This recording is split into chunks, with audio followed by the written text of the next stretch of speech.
Bonjour à tous et à toutes et bienvenue sur cette nouvelle vidéo.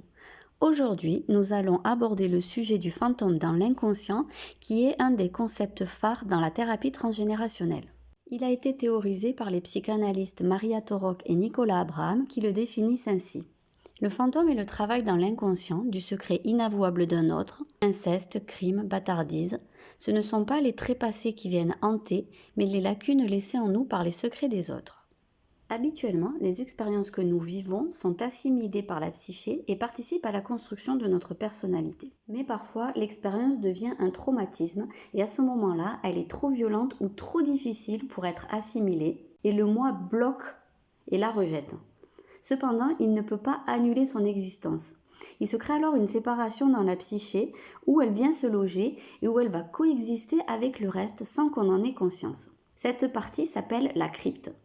Et dans la crypte va se former le fantôme. La plupart du temps, il s'agit d'un secret.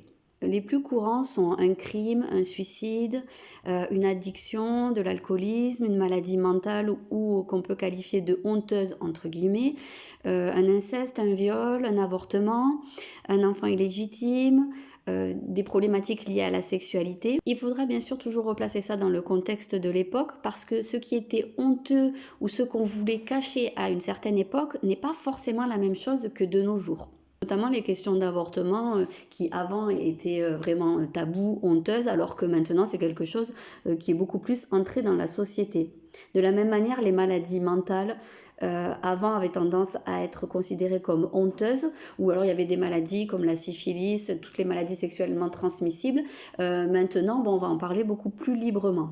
En plus du secret, on trouve également toutes les questions de deuil non fait, parce que ça a été trop douloureux et que le fait d'en parler avec sa famille ou le fait d'en parler avec ses enfants vient réveiller une blessure qu'on préfère oublier. Ça va souvent être le deuil d'un enfant décédé en bas âge, mais ça peut être aussi le deuil d'un parent, d'un frère, d'une sœur, d'un amour, ça peut être beaucoup de choses.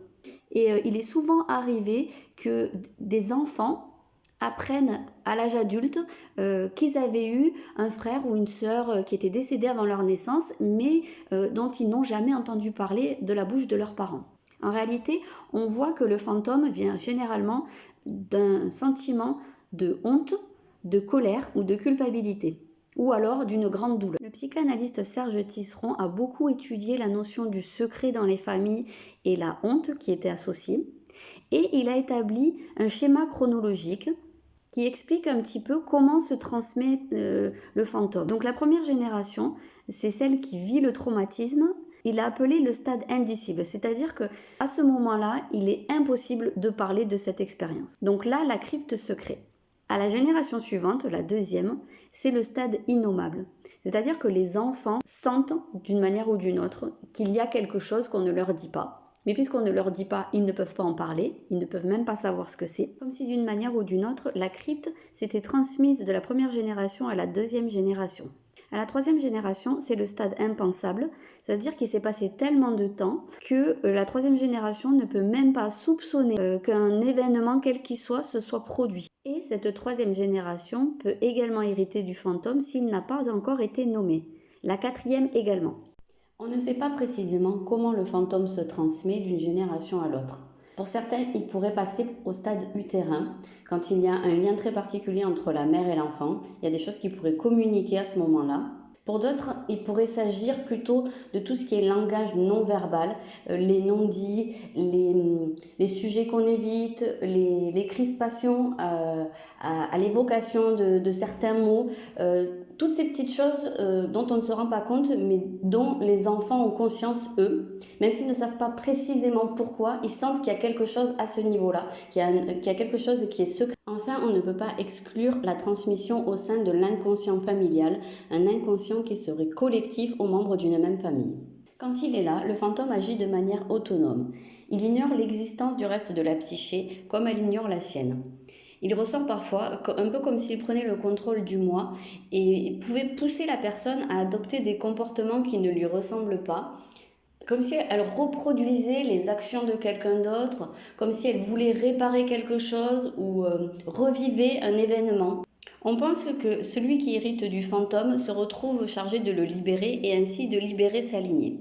Mais pour ça, il faut d'abord aller identifier qu'il s'agit d'un fantôme et le faire remonter à la conscience pour pouvoir mettre des mots dessus, pardonner s'il le faut et ainsi libérer.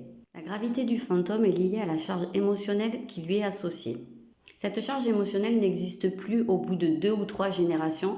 C'est pour ça que les personnes sont en capacité de nommer et de libérer le fantôme. D'après Serge Tisseron, le secret devient pathologique quand nous cessons d'en être le gardien pour devenir son prisonnier. Et d'ailleurs, c'est encore plus problématique quand cette prison se transmet aux descendants. Si vous pensez être porteur d'un fantôme transgénérationnel, n'hésitez pas à vous tourner vers une personne compétente dans ce domaine-là pour vous accompagner dans sa libération. Si cette vidéo vous a plu, n'hésitez pas à vous abonner, à liker, à partager, à me dire dans les commentaires ce que vous en avez pensé, si vous aimeriez que je publie d'autres vidéos de ce genre. Pour en savoir plus sur l'accompagnement que je propose, vous pouvez regarder dans la barre de description le lien vers mes prestations, notamment le transgénérationnel. À très bientôt!